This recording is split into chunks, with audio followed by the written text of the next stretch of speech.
Greetings and welcome Yeah, to they're on Valor the U. I'm Zaladrith and I'll be your Nice. instructor for today.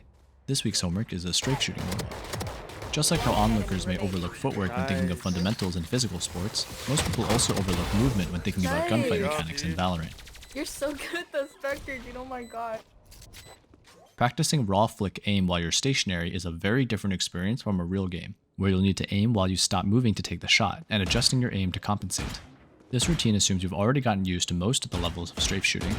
You should try to never be moving while firing, and even harder, you should always be moving when not firing.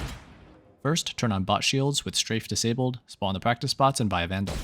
Over-aim to the left of the leftmost bot, use movement to aim most of your shot, and then dead zone the bullet. Regardless of if you hit or miss, now over-aim to the right of the rightmost bot and do the same in this direction. If you get too close to the front, just back up to make room and start again.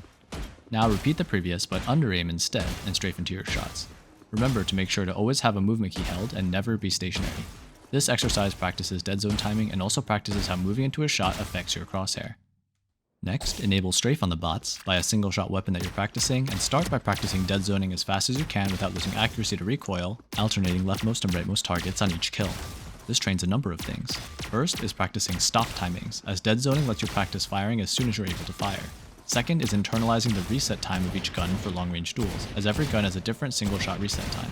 Third is practicing target acquisition. When there's multiple enemies, it's often visually confusing to identify and target the most threatening opponent, which will usually be the one with the widest angle on you, either the leftmost or the rightmost, as you strafe to cover from the others to isolate the duel.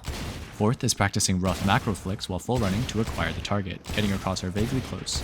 Fifth is practicing micro flicks, which is the quick flick at the moment you change directions with your dead zone. The strafing on the bots help force this micro flick practice instead of unrealistically giving you too much time to aim, as a real opponent won't just be standing still. Also, if you get tagged during a fight, you'll need to micro flick to adjust for your own unexpected lack of movement. The armor on the bots also helps ensure you get additional practice on continuous micro flicks on the same target for weaker guns. Sixth is practicing horizontal crosshair placement during both of these kinds of flicks. There's a lot of flat ground in Valorant, and if you have a steady hand when flicking horizontally, that's just one less dimension that you need to aim in. As you move up to fully automatic weapons, mix in some realistic burst firing with your dead zones. This helps you practice mixing up your rhythm, which greatly varies between guns. It also helps practice spray control and how it affects reset time for automatic weapons. Now repeat this outermost dead zoning and burst strafing practice for each of the guns you specialize in.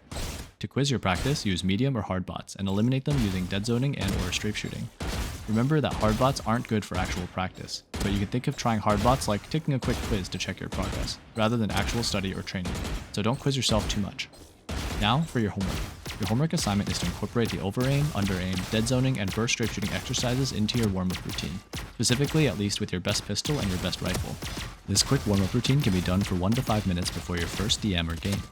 In summary, gunfight movement is extremely important, and you should be constantly moving when practicing in the range to get more value out of your practice. Warm up with alternating outermost targets with your weapons of choice and drilling over-aim, under-aim, dead zoning, and strafe shooting. And you can quiz your status by doing the same on medium or hard bots. That's all for this week's homework assignment. If you have any questions, feel free to reach out to the lecturer or the TAs in the comments below. Thanks for attending, and we hope you enjoy your stay here at Valor U.